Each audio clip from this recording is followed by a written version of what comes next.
मंजुरीविना plot बुकिंगवर नगर परिषदेची मौन भूमिका. टोकन पद्धतीच्या व्यवहारामुळे नागरिकांचा संताप.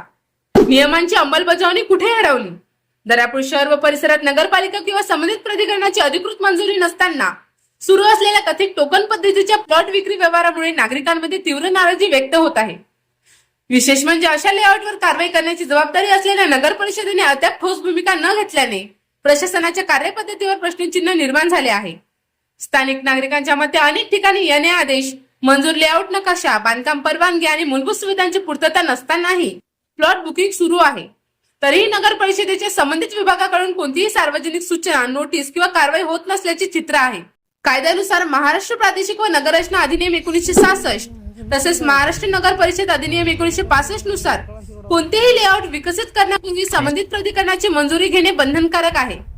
मंजुरीशिवाय प्लॉट विक्री, जाहिरात किंवा विकास कामे करणे नियमबाह्य मानले जाते. तसेच रस्ते, गटार, पाणी पुरवठा, वीज व्यवस्था आणि खुल्या जागेची तरतूद केल्याशिवाय निवासी लेआउटला अंतिम मान्यता दिली जाऊ शकत नाही. मात्र दर्यापूरमध्ये काही ठिकाणी टोकन भरा आणि प्लॉट निश्चित करा अशा पद्धतीने व्यवहार सुरू असल्याचे दिसत असताना नगर परिषद प्रशासन शांत का आहे असा सवाल नागरिक उपस्थित करत आहेत.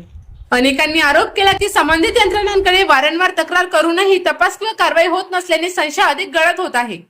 कायदे तज्ञांच्या मते मंजुरी नसलेल्या भूखंड व्यवहारांमध्ये नागरिकांची आर्थिक फसवणूक होण्याची शक्यता नाकारता येत नाही. भविष्यात अशा प्लॉटवर बांधकाम परवानगी नाकारली गेल्यास सर्वसामान्य नागरिक अडचणीत येऊ शकतात. नागरिकांनी आता नगर परिषद, महसूल विभाग आणि नगर रचना विभागाने संयुक्त तपास मोहीम राबवून संबंधित लेआउटची कागदपत्रे सार्वजनिक करावीत अशी मागणी केली आहे. तसेच मंजुरी नसलेल्या प्लॉट जाहिरात आणि टोकन व्यवहारांवर तात्काळ बंदी घालण्याची मागणीही जोर धरत आहे. दर्यापूरमध्ये सुरू असलेल्या या कथित प्लॉट व्यवहारांमागे नेमके कोणाचे संरक्षण आहे आणि नियमांचे उल्लंघन होत असताना प्रशासन मौन का बाळगत आहे याबाबत आता नागरिक उत्तराची प्रतीक्षा करत आहेत.